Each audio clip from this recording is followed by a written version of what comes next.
Everyone, मैं अंशुल गुप्ता आप सभी का स्वागत करता हूं क्रिस क्रॉस क्लासेस में। और आज हम डिस्कस करने जा रहे हैं अपनी क्लास 12 की भूगोल का चैप्टर नंबर 1, जिसका नाम है मानव भूगोल प्रकृति एवं विषय क्षेत्र। पार्ट 1 होने वाला है इस चैप्टर का। ये टोटल 2 पार्ट्स के अंदर आपको कंप्लीट चैप्टर कवर हो जाएगा। डिटेल नोट्स आपको हमेशा की तरह नीचे डिस्क्रिप्शन में मिल जाएंगे, और साथ ही साथ बाकी detail notes, important question, quizzes, objective question और लास्ट ईयर पेपर के लिए आप हमारी वेबसाइट विजिट कर सकते हैं, जिसका नाम है crisscrossclasses.in। तो फटाफट से शुरू करते हैं, देखते हैं हमें पहले चैप्टर में क्या पढ़ना है। तो मानव भूगोल प्रकृति एवं विषय क्षेत्र, तो इसके अंदर हम पढ़ेंगे मानव भूगोल के बारे में। मैं आपको थोड़ा सा ब्रीफ कर देता हूँ। तो जो हमारी भूगोल है उसे मेनली हम 2 भागों में बांटते हैं। पहली कौन सी है? भौतिक भूगोल, जो कि आपने अपनी क्लास 11th के अंदर पढ़ी थी। और दूसरी कौन सी है? मानव भूगोल। तो जो हम क्लास 12th में पढ़ने वाले हैं वो हमारी मानव भूगोल है, जिसका विषय क्षेत्र देखेंगे और उसकी प्रकृति देखेंगे आज हम। यानी ये बेसिकली आपके लिए एक इंट्रोडक्शन चैप्टर है कि आखिर मानव भूगोल में आपको पढ़ना क्या क्या है। तो इसके अंदर हम सबसे पहले पढ़ेंगे कि भूगोल क्या होता है, फिर पढ़ेंगे मानव भूगोल क्या है, भूगोल के क्षेत्र, उसके उपागम और उसकी विचारधाराएं। यानी कि मानव भूगोल के क्षेत्र, उसके उपागम और उसकी विचारधाराओं के बारे में बात करेंगे। तो शुरू करते हैं फटाफट से। सबसे पहले डिस्कस करते हैं कि भाई भूगोल क्या होता है। तो भूगोल, जिसे कि इंग्लिश में ज्योग्राफी कहा जाता है, ठीक है, ये 2 ग्रीक शब्दों से मिलकर बना है, जिनका अर्थ होता है पृथ्वी का वर्णन। ठीक है, तो जियो और ग्राफोस, ठीक है, इन 2 शब्दों से मिलकर क्या बना है? जियोग्राफी बना है, जिसका मतलब क्या होता है? पृथ्वी का वर्णन। जियो का मतलब होता है पृथ्वी और ग्राफोस का मतलब क्या होता है? वर्णन करना।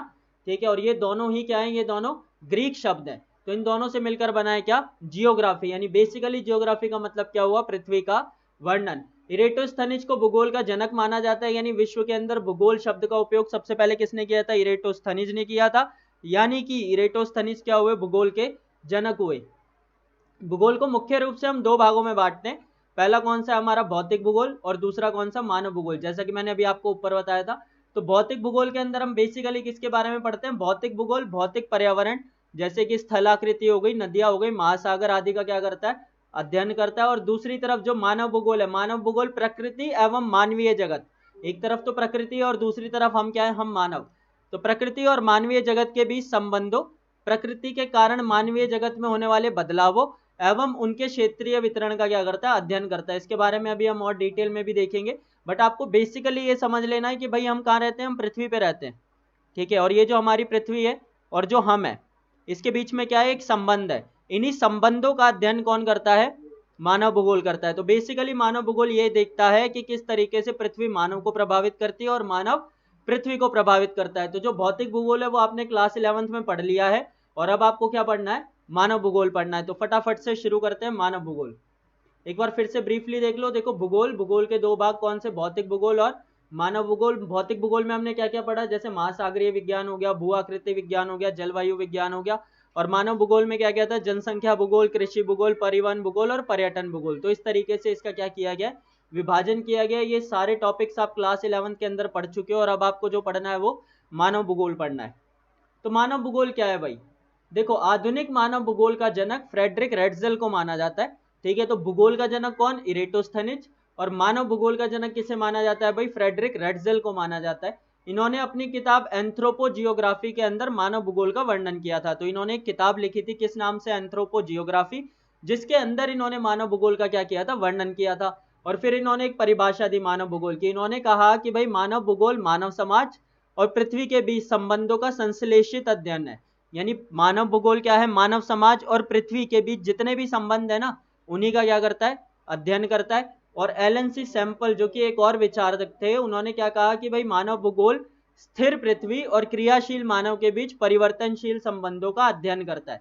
यानी जो पृथ्वी है वो तो स्थिर है, और क्रियाशील मानव है, यानी मानव क्या करता है? क्रियाएं करता है, और उनके जो संबंध है उन्हीं का क्या करता है? मानव भूगोल अध्ययन करता है। तो बेसिकली आपको याद रखना है कि जिस पृथ्वी पर हम रहते हैं, ठीक है, वो और हम यानी कि मानव, उनके बीच जो संबंध है, उन्हीं संबंधों का अध्ययन किया जाता है किसके अंदर? मानव भूगोल के अंदर। तो आई होप कि ये क्लियर होगा। इसके आगे देखते हैं मानव भूगोल के क्षेत्र क्या है। मानव भूगोल के क्षेत्रों का मतलब है कि मानव भूगोल के अंदर हम क्या क्या पढ़ते हैं। ठीक है, तो मानव भूगोल के अंदर हम नगरीय भूगोल पढ़ते हैं, यानी नगरों के बारे में पढ़ते हैं। ठीक है भाई, कि किस प्रकार के नगर हैं, गांव हैं, बस्ती हैं, ग्रामीण नगर हैं। ठीक है, और फिर नगरों में क्या क्या प्रकार हैं, जैसे मेगा सिटी हो गई, मिलियन सिटी हो गई, इस तरीके से अलग अलग प्रकार के नगरों के बारे में पढ़ते हैं। जनसंख्या भूगोल हो गया, जनसंख्या भूगोल के अंदर हम जनसंख्या के बारे में पढ़ते हैं।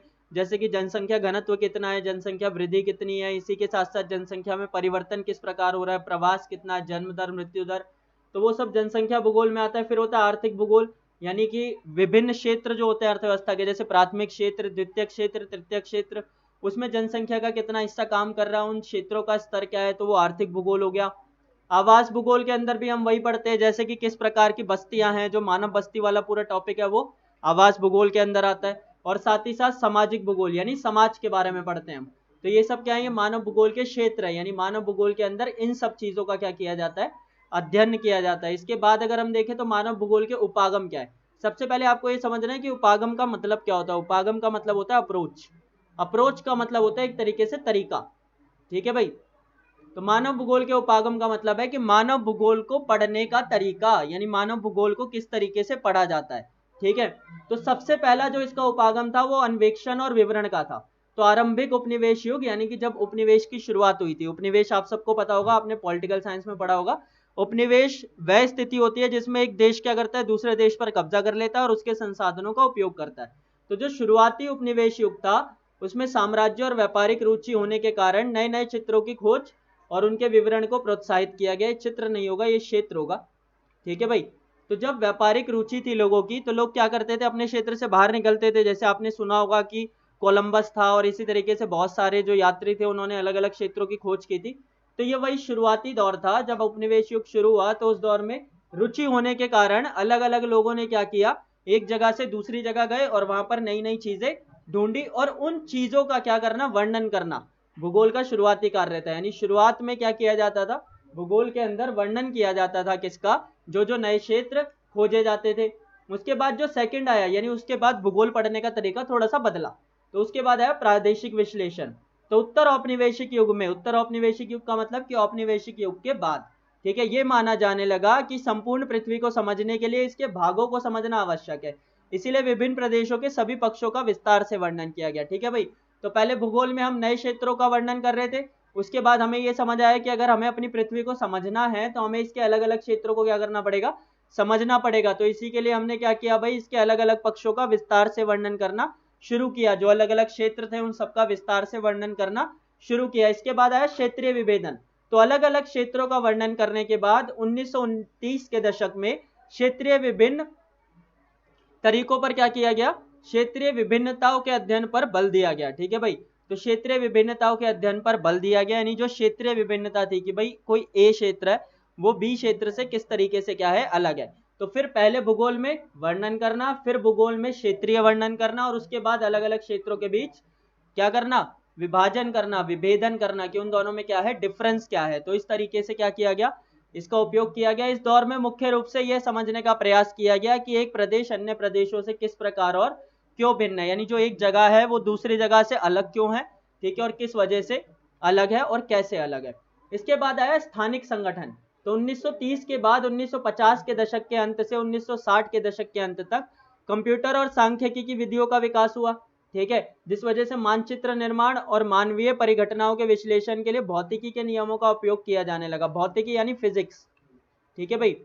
तो धीरे धीरे जो फिजिक्स के नियम थे उनका उपयोग भी किया जाने लगा, किसके अंदर, भूगोल के अंदर, किसमें, मानचित्र निर्माण और अन्य चीजों को समझने के लिए, ठीक है। और इन सब क्रियाओं के लिए मानचित्र योग्य प्रतिरूपों की पहचान की गई, यानी कि किस तरीके से इन सब चीजों को हम क्या कर सकते हैं, मैप पर दर्शा सकते हैं।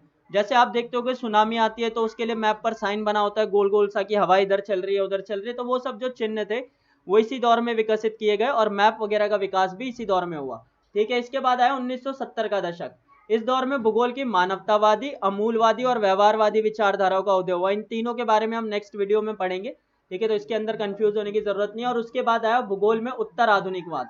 तो उत्तर आधुनिकवाद में क्या हुआ कि 1990 के दशक के बाद भूगोल में प्रदेशों का स्थानीय रूप से विशेष अध्ययन करने पर जोर दिया गया और सामान्यीकरण के विचार का प्रभाव क्या हुआ, कम हुआ। पहले क्या किया जाता था, एक समान विचार बनाया जाता था और उसे हर जगह लागू करने की कोशिश की जाती थी, ठीक है। पर 1990 के दशक के बाद स्थानीय विशेषण पर यानी स्थानीय अध्ययन पर क्या किया गया, ज्यादा जोर दिया गया कि एक स्थान को विशेष रूप से क्या करो, उसका अध्ययन करो और उसके हिसाब से रिजल्ट प्रोड्यूस करो, ना कि पूरे विश्व के लिए रिजल्ट प्रोड्यूस करके फिर उसे हर जगह अप्लाई करके देखना, ठीक है। तो जो सामान्यीकरण था यानी जनरलाइजेशन को कम कर दिया गया और अब क्षेत्र विशेष के लिए क्या किए जाने लगा, अध्ययन किया जाने लगा। ठीक है, तो इस तरीके से भूगोल का विकास हुआ, पहले वर्णन से, उसके बाद प्रदेशों का वर्णन, फिर उनके बीच विभेदन, उसके बाद कंप्यूटर वगैरह के प्रयोग से मानचित्रों का विकास, उसके बाद मानवतावादी, अमूलवादी और व्यवहारवादी विचारधाराओं का उदय, और उसके बाद फिर स्थानीय रूप से विशेष अध्ययन करने पर जोर। तो ये सब क्या है, ये सब मानव भूगोल के उपागम है। उपागम का मतलब कि उसको किस तरीके से पढ़ा गया, उसमें क्या क्या पढ़ा गया। ठीक है, तो आई होप कि ये सबको क्लियर हो गया होगा। कोई भी डाउट हो तो आप नीचे कमेंट सेक्शन में बिल्कुल आराम से पूछ सकते हैं। We will try to answer each and every question. इसका पार्ट जरूर देखिएगा 2 जो आने वाला है, ठीक है, उसका लिंक आपको नीचे डिस्क्रिप्शन में मिल जाएगा, तभी आपको ये चैप्टर क्लियर होगा। उसके अंदर हम सारी विचारधाराओं के बारे में डिस्कस करेंगे। नोट्स का लिंक आपको हमेशा की तरह डिस्क्रिप्शन में मिल जाएगा। आप टेलीग्राम ग्रुप ज्वाइन कर सकते हैं इंपॉर्टेंट क्वेश्चन, बाकी वीडियोस और अदर कंटेंट के लिए। सब्सक्राइब कर लीजिएगा चैनल को, क्योंकि ऐसी बहुत सारी वीडियोस चैनल पर कंटिन्यूसली आने वाली हैं। और एक लाइक छोड़कर जाइएगा, क्योंकि आपका एक लाइक हमें मोटिवेट करता है ऐसी बहुत सारी वीडियोस बनाने के लिए। Thank you.